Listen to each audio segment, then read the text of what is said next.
All right, why don't we get started, because I'm sure Dom has a lot to say in the hour. Thank you all for coming. We're starting our new fall series of Wednesday discussions in communication across the curriculum, or CAC. And today we have our colleague from political science, Dom Beggan, whose title is Guns in the Classroom, a case study and survey analysis of Texas's new 2015 campus carry law. Thank you, Dom, for presenting. Thank you, Ron.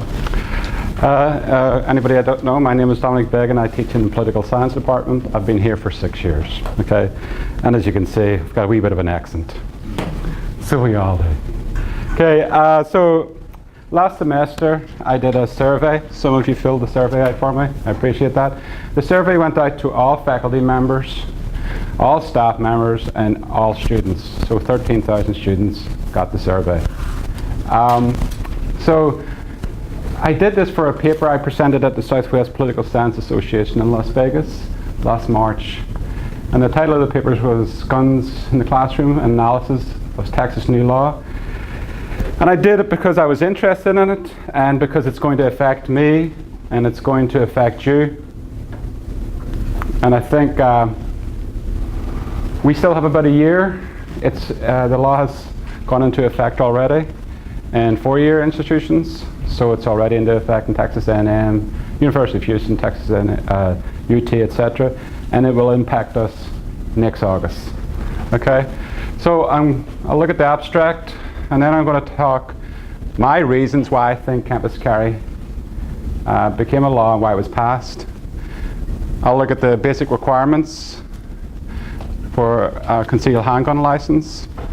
Part of the law is that we're allowed to carve out gun-free zones, and you're going to have to be a part of that. So you're going to have to come to forums, you, the community, faculty, staff, everybody gets input, and that's one of the reasons why I wanted to do this CAC. You have to be a part of the process if you want to influence the process. Okay? We'll talk about the survey itself, which you took and the students completed, and then some policy considerations. These are my ideas. At the end of this CAC, I have my cards with me. If you have something to add, I would really appreciate feedback, because I'm hopefully going to revamp this and bring it to another conference and see if I can add to some of the ideas I came up with. So I want you to seriously consider giving me feedback on what you hear and what you think the school should do. And not only me, you should probably talk about it in the Senate, and you should probably talk to your rep, your union rep, and you should probably talk to your deans if you want something to happen or not. And I'm not for or against this, I'm just trying to present the information. I found out very quickly that when you write something that has a partisan nature, if you say something and the person doesn't agree with it, you're automatically, because I had a couple of people read the paper and they said, well, I don't agree with that because of political reasons, you know. So, and that's fine too. So as you read it, or as I talk, think about that too, because it's the first kind of paper I've ever written where a lot of people, or a few people I spoke to, said that they didn't agree with what I wrote for political reasons, not because of, you know, it was right or wrong. So that was interesting to me. That hadn't happened to me before. Okay, so the abstract. So SB 11 was introduced 2015 by the Texas legislature. Most of you know the Texas legislature meets every 2 years. So it's going to meet again in 2017. And there's a possibility that this law may be changed slightly, which will impact us. Okay? So the law went into effect in January 1st in four-year institutions, and it'll go into effect for us in August of next year. When I took the survey, and I'll show you the survey results, the students' views and the faculty and staff views were completely different. One was the people who work here, you, and one of the students that come here. And we'll talk about those results when we get to the survey. Very divergent. So when I saw those results, I started to come up with some possible policy outline considerations, and that's what I want, a little bit more input from you, because I have just begun the process. I've still got a long way to go on this. So here are the 3 contributing factors that I think help the introduction of this law. First one is the acceptance and embracing of a gun culture in Texas. Second one is media hyped exploitation, and the third is the partisan dynamic, and this is the one where I ran into a few difficulties, and you'll see when we see it. So let's look at the first one. Acceptance of a gun culture. Gun culture is simply part of our historical legacy as far as I'm concerned. I'm originally from Belfast, Northern Ireland. I moved here when I was 15. I moved to Lake Charles, Louisiana. And so it's a historical legacy there too. When I came here at 15, like most of you, if you grew up in Texas or you grew up in the South, you went hunting. I did a lot of duck hunting in Lake Charles, in and around that area. So that culture has been has been kind of ingrained. You don't get it as much if you go to New York. Maybe you do in rural New York, but you don't get it in the big cities like that. But even here in Houston, people still went hunting. Not as much now, and you'll see why. And so I looked at some of the research, and Hirschman says, we have this kind of Wild West mentality that stresses that we need guns for self-protection and to protect our property. That's probably true. Think about the people who live on the border right now. That's the thing that you hear about the people who live along the border. We need guns for self-protection and to protect our property from smugglers, from drug cartels, etc., etc. So it is a part of our legacy and a part of our culture. And then, so over time, I told you when I came here originally, I used to go hunting. Who's from Texas originally? Anybody here born in Texas? Okay, did you go hunting? Did you go hunting? Okay, today, not a lot of people go hunting. Not as much. And the gun industry understands that very well. And so Hogg wrote a really good book on this. It's called The Gunning of America. And she argues that the gun industry realized that people aren't hunting anymore, so they're not buying what kind of guns. What do you need to hunt with? Shotgun and a rifle. The sales of shotguns and rifles declined rapidly. And so the gun industry, she actually argues it's one of the best industries in the world for adapting and keeping itself alive. She argues that with aggressive marketing, they changed the nature of guns and they made handguns and assault weapons more important. And you do this by saying you need these for protection. And it was probably because the market was sliding so much. If you're not buying rifles or shotguns anymore, we need to sell our product. I mean, hunting with a AK-47, I don't know what you'd hunt with it, an animal. So the industry really changed, and it helped the evolution of this gun culture that we have. I'm not saying there's anything wrong with the gun culture. I'm just trying to explain why I think this came along. And then I looked at a lot of Pew Research, and in 1999 they asked the question, why do you own a gun? 26% for protection, 49% hunting. Remember I told you it's been gradually changing. You may or may not go hunting with your child, and that's the way the nature of things are changing. The same question was asked by Pew in 2013. Now 48% had a gun for protection and 32% had a gun for hunting. And it's gradually declining. This is increasing, this is declining. And a lot of that is tied into the second reason, the media hyped exploitation. And I think this has got to do with technology and our access to technology. Your phone rings every time something goes off, or you see it when you're looking at Yahoo or whatever. But 24-hour news channels have nurtured this notion of crime is rising, and there's school shootings everywhere. And I don't think the reality is true. And I'll tell you why. Because if you look at Cook's reports, he quotes numerous studies that indicate that violent crime using guns has declined. Actually, 2013, violent crime rates were the lowest since 1970.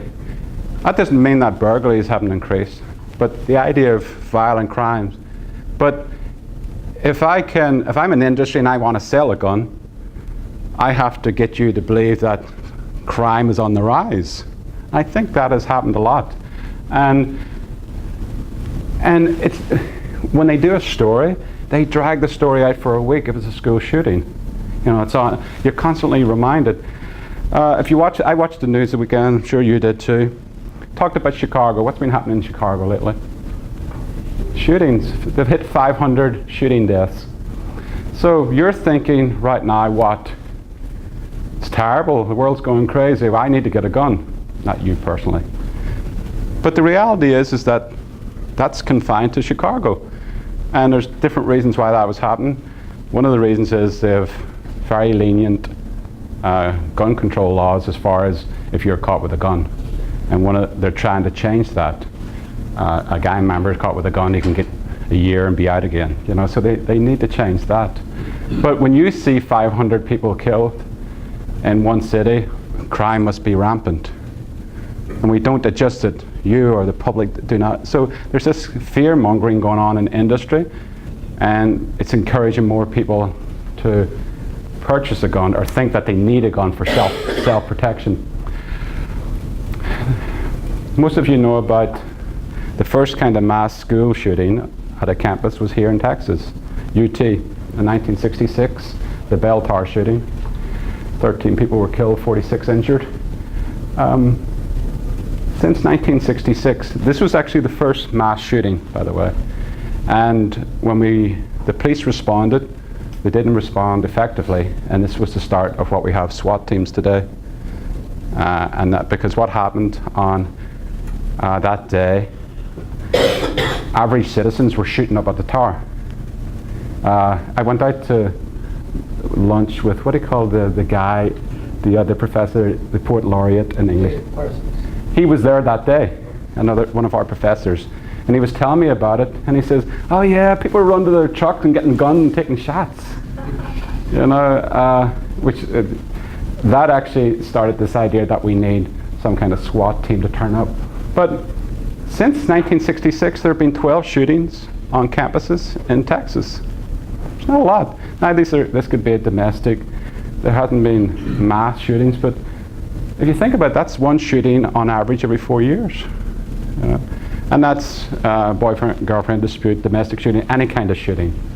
So the figures don't really support this idea of, you know, very, very dangerous environment. But we tend to think that because of what we see on the television. So here's the last part of why I think the law was introduced. It's mainly partisan. Gun control is very much a partisan issue in Texas and elsewhere. The law is called SB 11. Okay? Strictly passed on partisan lines. There's 150 members in the House. 98 Republicans voted for it. 47 voted against, and the others abstained. In the Senate, there's 31 members in our Texas Senate. 20 voted for it, Republicans, 11 voted against it. And I think this happened because of the dynamic alliance that emerged in Texas in the last 10, 15 years. Texas Republicans have allied themselves with the money coming from the NRA and the Texas Rifle Association. And then in the last 10 years, The Tea Party has raised an awful lot of money, and they have helped push the legislation through. This is one of the core beliefs of the Tea Party. Can't say anything about gun ownership, it's sacred. And if you do, we'll use money against you. Again, this is not my political, I'm just telling you, this is the views of why it got passed. Very clear, and, you know, Democrats totally against it, Republicans totally for it. And so I checked that on the surveys, and one of the survey questions, which do you align with, Republican or Democrat? And it showed up in the students and it showed up in the faculty. If you're a Republican, you're more likely to vote for this. If you're a Democrat, you're less likely. Okay? So when you say something like that, it seems like I'm making the call that, you know, they're doing this and we're doing this. That's just the numbers that came out. So these are the states with campus carry. There's 8.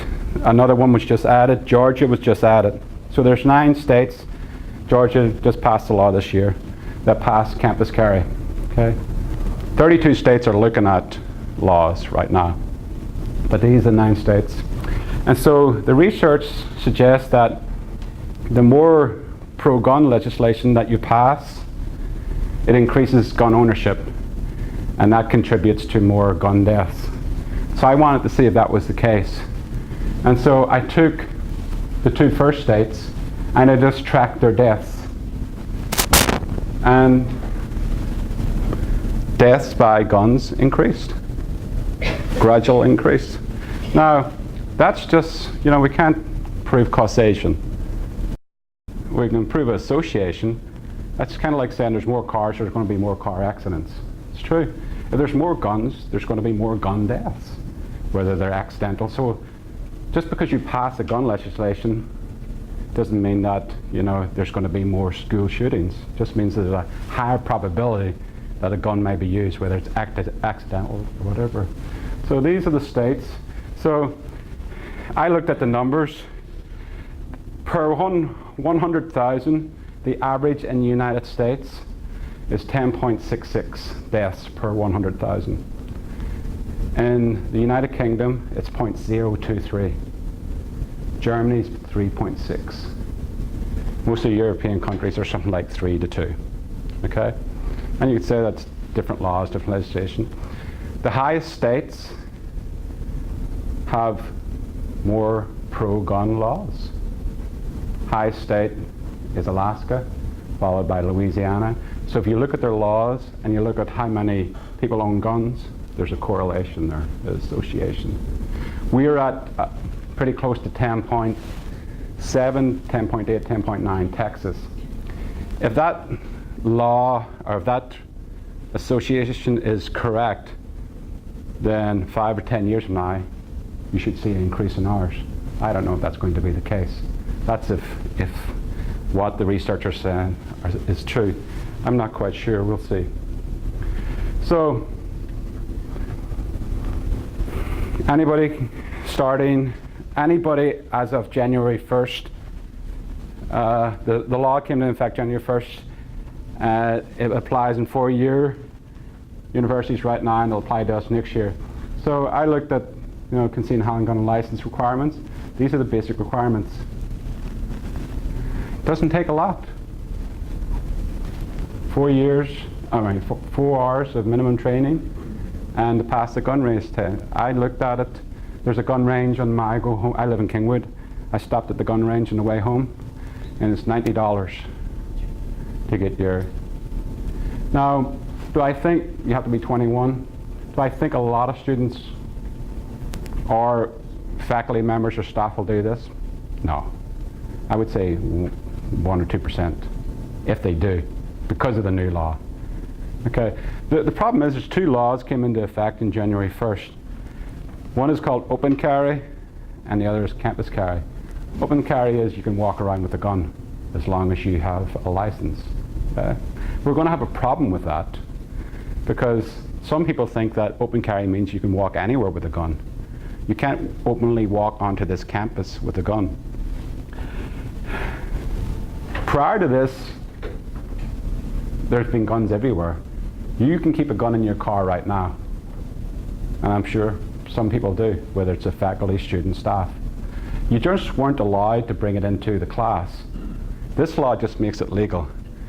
I would hazard to guess that some of your students, or even some workers or faculty here, have carried a gun on campus.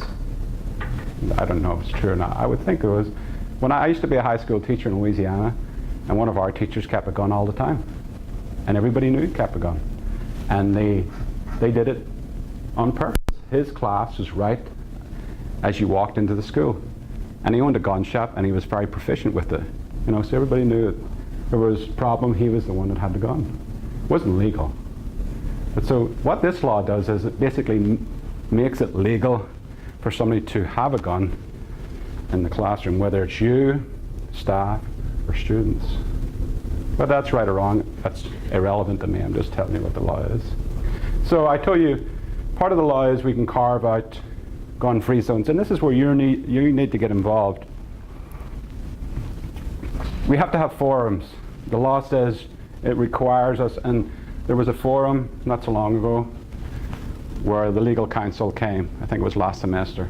So we're required to do this because we can carve out places where we think we want gun-free zones. And if we do that, we have to have a sign saying it's gun-free.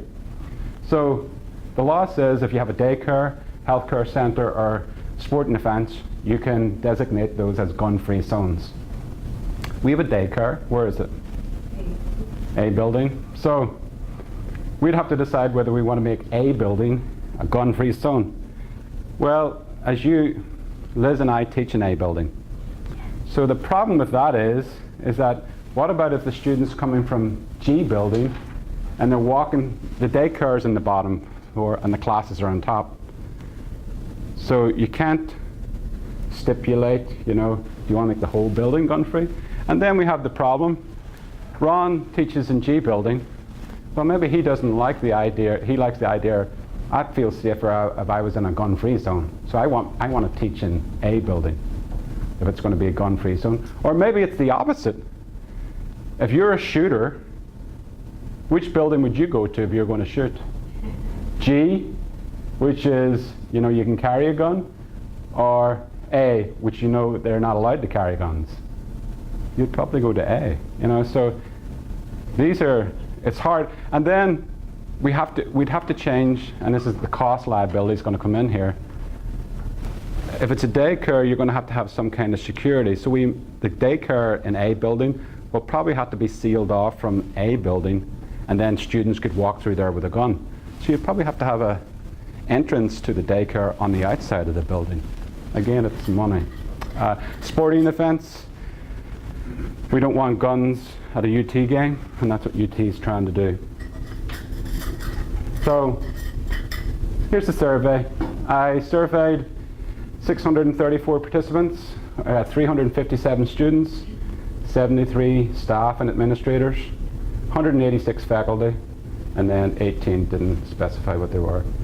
So remember, we have 13,000 students. So I got 2.5% of the students, got 43% of the staff and administrators, and we got 26% of the faculty. That's full-time, part-time. Okay. So the survey results were this, but remember how it's going to be somewhat skewed. Should guns be allowed on campus?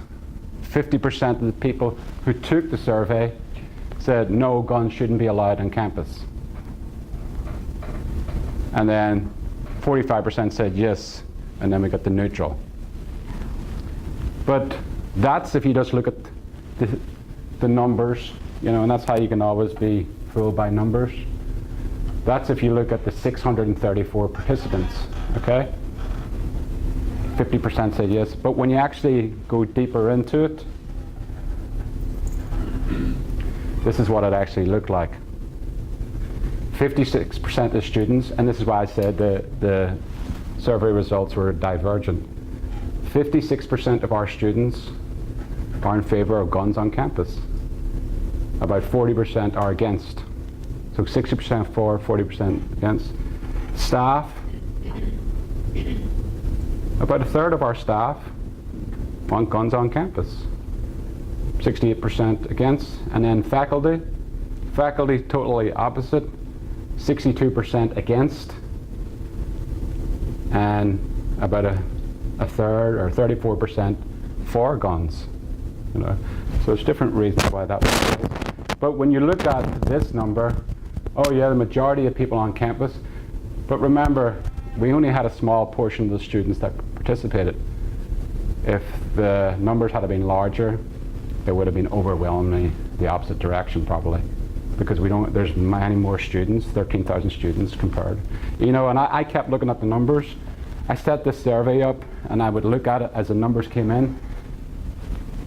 The numbers never change. If it's 39% students, it stays at that. Once you get about 50 to 100 in, there's not a lot of change.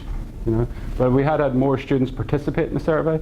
And you can't, when you do, most of you know when you do these scientific surveys, you can't have any kind of incentives, you know. So you say, well, why didn't you get more than, 2.5%? Well, I sent it out to everybody, and you can't force the students to participate.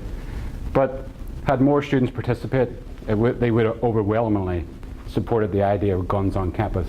So students are in favor of guns, faculty and staff are against, and that's a problem. Yes. Do you have a way to take into account the bias of the students who do respond in terms of, I mean, that's a problem for all surveys, the people who do respond might be more likely to be one way or the other than the people who don't respond, so that if you were to force the rest of the students somehow, you would get different results. The reason I tried to control for that is that's why I asked them who you associate it with. Are you a Republican or Democrat? Because Democrats are more likely to say, I'm against guns. Right. And Republicans. So that's why I had those different, I had other different variables. It was a 60-second survey, but it had about 20 questions. And the other variables were about age, about gender. Females and males were slightly different. So there's different, you try to control for those variables, but again, you just only get some certain students that want to. And that's what happens is, it's like the people who came here. You're either for this issue or you're against it. You don't get the moderates turning up. You get the people who are really interested in it, really for it, or really against it. You get the two extremes all the time. And you're right, it's hard to control for that. Here's the raw numbers, for the student data. 199 students said they were in favor of guns, 142, 16. Staff, very much against it. The staff are going to be the ones, unfortunately, that have to tell a student that your financial aid is, you're not getting it. Just like you might have to tell a student, I'm failing you. So the staff are vulnerable in that position. So you can understand why they feel the way they do. Faculty, 116 faculty were against it, 62 faculty for it.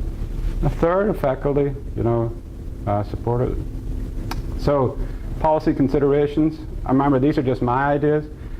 I would like to hear your ideas if you'd email them to me, or you can say them while we're right here. So, these are some of the things that I thought about and that we need to consider. We're going to have to train the campus police to de-escalate the situation. So, if you're in your classroom, you probably do the same, but I walk around my class all the time. And you see bags open, she's got a bag right there. If I walk past here and I see a gun there, I have to report her. That student's not going to like that. And so you have to figure out how you're going to do that discreetly. And at the same time, I don't know if she has a CHL license or not. So I have to report her. It's your obligation to report, because she ends up going out and shooting somebody. You saw a gun. Okay? That's going to be problematic. It's going to be problematic when you have somebody walking on campus and they've got a gun here. Do you want to go up and confront them? First thing you're going to do is probably go the opposite way and call the police as soon as possible. And there's going to be people, it's happened in UT already, there's people walking on campus with a gun. Oh, I can walk out, it's an open carry. Open carry doesn't apply to schools, bars, or wherever.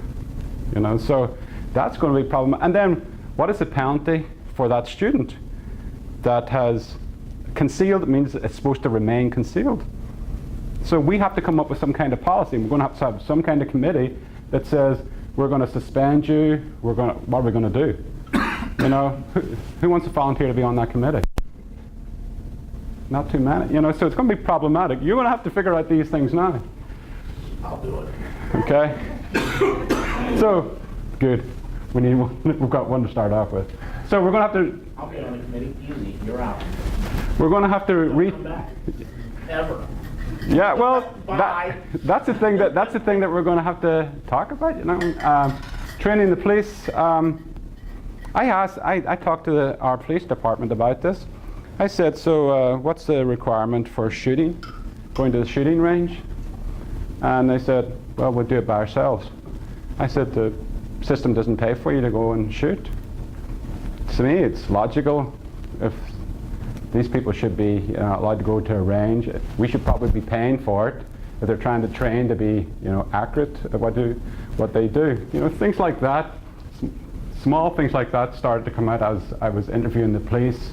I was interviewing staff members and administrators.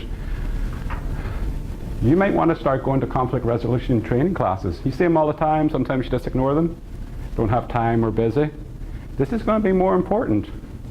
You're going to have to try and de-escalate a situation if there's a potential for it. Everybody's had, I know I've had, a student that didn't take their grade very well, and you're trying to discuss this within their office and they are very annoyed with you. Well, you're going to have to learn how to de-escalate those situations. There's an interesting PowerPoint in the paper. I didn't want to put it up here.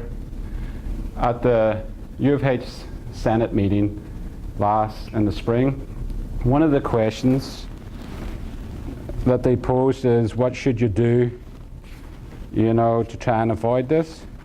And when I saw, this is the PowerPoint from University of Houston Senate meeting I'll just read you some of the things they say. You may want to think about these. Be careful discussing sensitive topics. Does anybody in this class discuss sensitive? I know I do it all the time in my classes. Drop certain topics from your curriculum.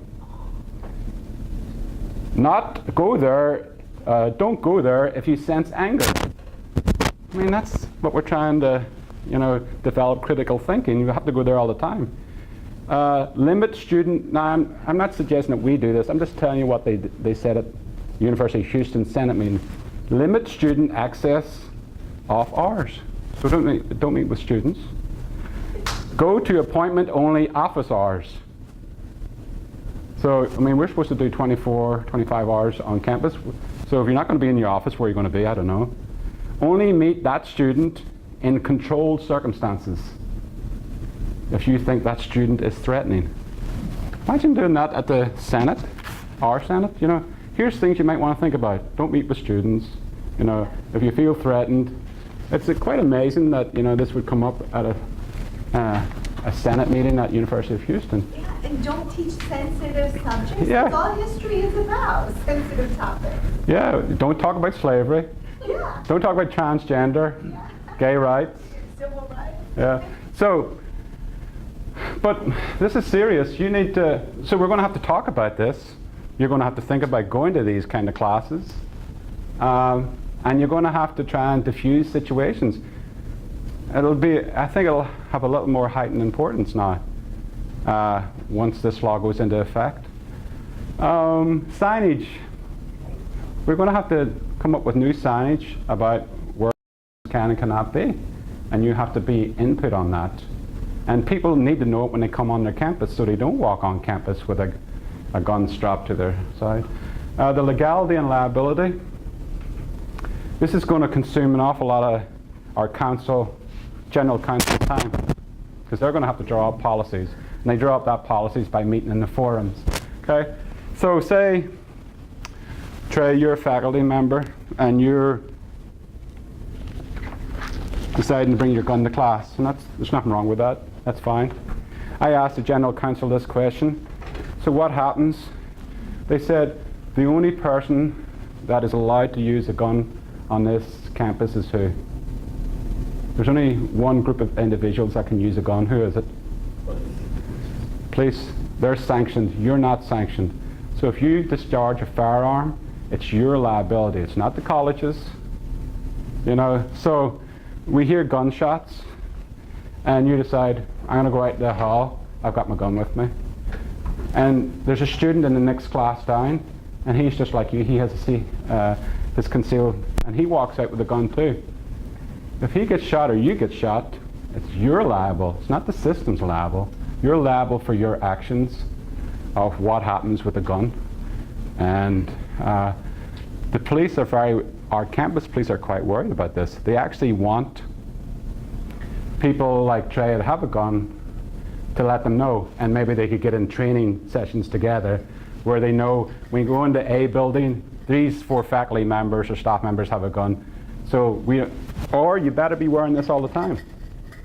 So they know that you are a faculty member and you're carrying a gun. So those are some of the liability issues that we're going to have to think about if you're a staff member or if you're a faculty member and you do want to carry a gun. It's your right. And you know, if Trey saves me, I'll be really thankful that he had the gun that day. But the reality is that he'll be liable and then you won't be getting support from the college. Your liability will be yours. Okay. Financial costs. Like I said, if we just change the childcare centre, it's going to cost a couple of thousand to restructure that and have a different opening if we want people, because that's where the bookstore is and that's where the cafeteria is. So students are going to be using that and they're going to be carrying guns. So we're going to have to seal that off. So just simple things like this is going to cost the college money. And you have to think about that ahead of time. They're going to have to do this by August. And then there's the human fear, anxiety. And some of you have this and some of you don't, and it doesn't matter. It's just this idea that the PowerPoint that I just showed you a minute ago, it may change our interactions with students. You know, especially a hostile student. It may, you know, think, I don't want to meet with that student. Or if I do, I want to meet that student with the dean or whatever. So I think it has increased, you know, this idea of heightened alert, whether it's rational or irrational, and that's kind of up to you. So what did my conclusions? Revealed that, you know, the workers and the students think totally different about this issue. And this is what I teach in my class, in a democracy, the majority prevail. You may not like that decision. The majority of Texans were in support of this. Okay? And that's why it passed. It's a political issue, and if you want to change it, it has to be, you know, changed politically. And the last thing, you know, like I said, the literature that I read says, you know, more pro-gun laws you pass, increases gun ownership, and when those two things happen, you get more gun-related deaths. It doesn't mean there's going to be more gun shootings on campuses. It just means that somebody might shoot themselves by accident when they drop it in your class, or anything like that. But only time will tell. I think there's a lot of worry about this. I think it's a small percentage that it will impact, and the law could change between now and before it goes into effect. That's what community colleges are trying to do. They're trying to put pressure, whether that will happen. And it's because we're a different makeup than a university. We have a lot of young people on campus. We have the iSchool. If you ever go to a university center, it's all high school students. And they're mixed within our class. The typical university campus isn't like that. So there's an argument to be made there that we might have the opt-out option like private universities. Whether that happens, we will see. Okay, questions? Yes? You said that the majority of Texans support this bill, Yeah. and I haven't seen statistics say that one way or the other. I know that the House and the Senate, the majority voted in favor. Yeah. But the average citizen, is that wasn't a referendum taken. So what is? No, when I say that, I mean our legislature is Republican, and Republicans want to pass it.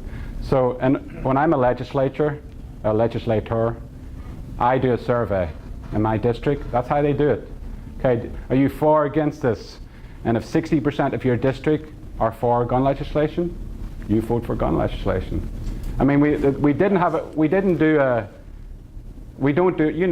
referendums, and we don't do plebiscites, you know, so majority being through their legislature. You could make the argument, though, that if that wasn't the case, if they're not actually surveying their constituency, that they're more concerned about the backing or lack of backing from the NRA, and so they actually don't need the results if they're more concerned about financial incentive or political backlash. I agree with you. I mean, and that's why I mentioned the Tea Party and the Texas Rifle Association, NRA. They're spending millions of dollars. They spent millions of dollars. It's going to help their cause, you know. So, yeah, you're right. I agree. Yes. So in terms of the universities, they just started like this year, January? No, they actually went into effect in August. The law took effect in January, but it wasn't to kick into August. So they've only been happening for the last month in UT. Oh, so that's, okay. So that's why we community colleges are playing a wait and see game. We're trying to see, like, the policy is out there for UT, so you can look at it. You can go on their website and look at it. Texas A&M's out there, university. So we're just gonna, everybody I spoke to in administration said, we're just playing it by ear. But you know, all the other... I mean, what worked for you, we're going to apply that. What didn't work, which areas did you decide not to let? Because they have a problem in UT and stuff like that. Is do we let them have a gun in their dorm? It's a big problem. We don't have dorms, so we don't have those issues. But I mean, in terms of other states that have had guns, like since 2003, right? What are their universities in those states doing that worked or didn't work, and why can't we just like copy them? Well, I mean, yeah, you're right. That's essentially what we do, and that's what UT's is. They looked at, you know, the other states that did it, the universities that did it, and then you try and mold it to fit your circumstances. But also, the legislature didn't want to make it easy for people to, you know, make the whole campus a gun-free zone. So they actually require you to do the forums, and they did that specifically, you know, so you wouldn't just start saying, you know, buildings A, B, C, D are going to be gun-free, you know. So the legislature, you know, looked at other states too and made sure that nobody could write areas out. Do you have a question? Yeah, I'm sure all the states' laws are a little bit different, like you said, so that, you know, it gets implemented a bit differently in every state, but also, I don't know about the law, the gun-free zones that you're talking about. Can a school, if they follow all the procedures, the forums and so on, declare the entire school a gun-free zone? No, that's what I'm saying. When they wrote the law, the Texas legislature specifically said that you can't do that.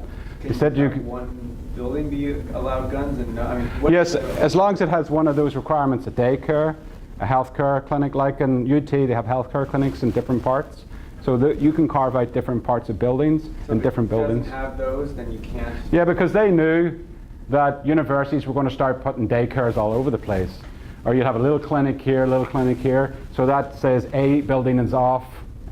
You can't carry a gun in A building because they have a daycare. You can't carry a gun in B building because they have a clinic. The legislature knew that people would start doing that, and they were pretty harsh in what the sanctions they were going to apply on anybody who tried to do that. So we don't have a great deal of freedom. We only have a small amount. Yeah, basically ours is going to be the daycare. Now, sporting events or events on campus, you might be able to get those. We don't have that many sporting events. It was mainly you don't want students drinking at a football game and having guns. That's why UT and Texas A&M have that. But yeah, so yeah, there's not a lot of room, and it was written deliberately because of that. What else? Yes, Troy. This is more observation than a question, but I've been thinking about this like, oh, it starts next fall. But then I just realized it actually starts during the summer semester. Well, no, it goes into effect in August. Right, but the summer session will still be in progress when this goes, because it's on August 1st, right? Yeah. So it'll be Yeah, you're right. The summer 2 will cut into that, yeah. so it'll be right in the middle. So you're going to have to think about, and that's why these are just discussion points. I'd be interested. Do any of you think that it'll teach you? The way you teach will be impacted? Anybody think it will be? Are you going to put? And you can't say you can't say in your syllabus. A couple of faculty members and UT said that they were going to do this. You can't say you can't have guns in your class on the syllabus. So we can say they can't have food, but we can't say. Yes.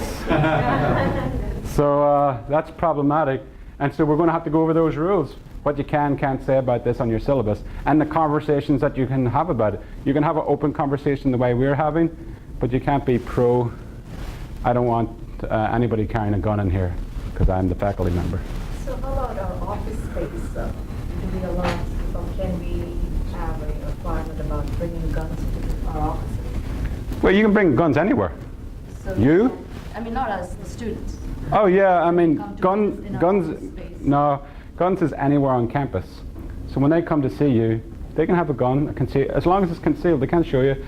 But They're not allowed to patent and stuff like that. no. See, that's a form of intimidation. And I could say, do you really want to give me a D? And you can see the imprint or something. You can't do that. Or we're going to get into that position where we're going to have that person will be sent to a committee. Well, that was the thing. We were at our division meeting, the campus police were there, and that type of question came up. And there are some very strict laws on brandishing a weapon and that type of threat. And if we're going to do this on this campus, then I think the students and the faculty need to be extremely aware of when that law could kick in, what form of intimidation. I'm going to have a zero tolerance on that type of intimidation. And if you want to carry a concealed weapon, fine, but you goddamn better keep it concealed. Yes, and And you're better not wink at me funny or do any kind of threats like that, because it's going to be, no way. You're right. You're out. You're going to have to. The administration is going to, during convocation or sometime, and it might, like you said, Trey, because it kicks in summer too. We're going to have face-to-face with the administration when the policy does come out, and it's going to be anybody who shows their concealed weapon. We have no tolerance. There has to be no tolerance for it, or you're going to have to very severe consequences. And that's going to kick off for faculty members too. It's going to be problematic. You come in and she's carrying a gun that falls out of her hand, but oh, sorry about that. So it could be kickbacks in different ways. And the union will have to get into that, and the faculty senate will have to get into that to try and arrange that. So I don't know how that will happen, but it's something we have to think about.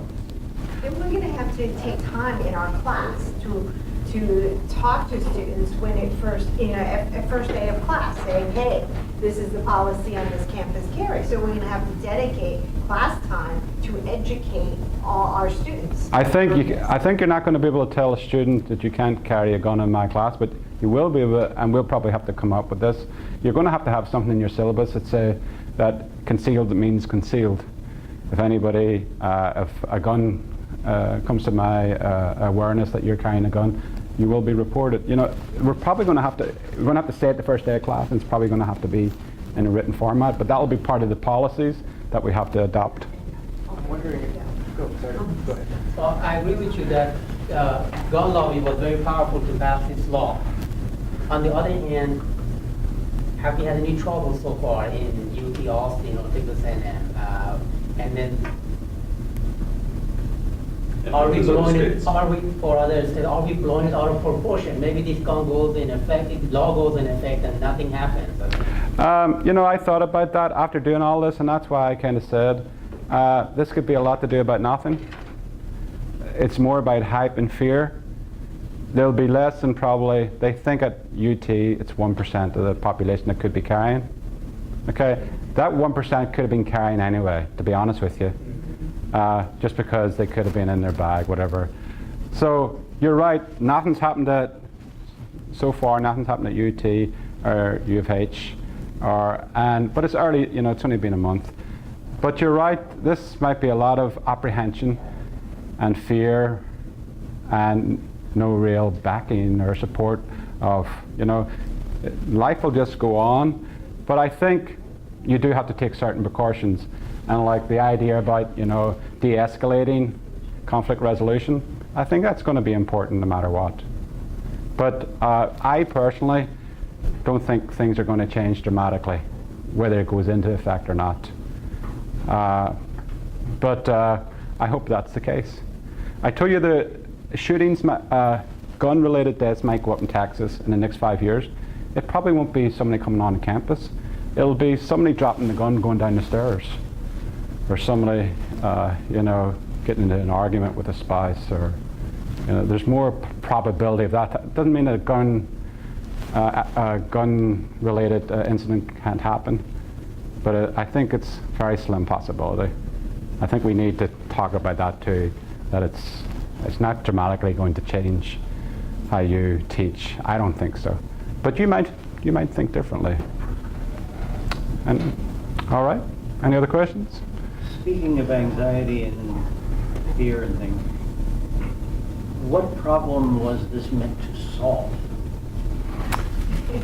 Why did the legislature feel they had to take a step to solve something that I didn't realize until now? I don't think it was an idea of solving anything. I think it was an idea of money, getting money from organizations like the NRA, and I think it was the idea of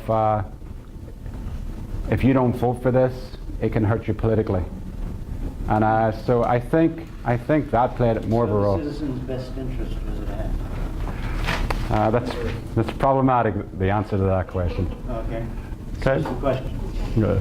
All right, thanks very much for coming. I appreciate it. Thank you.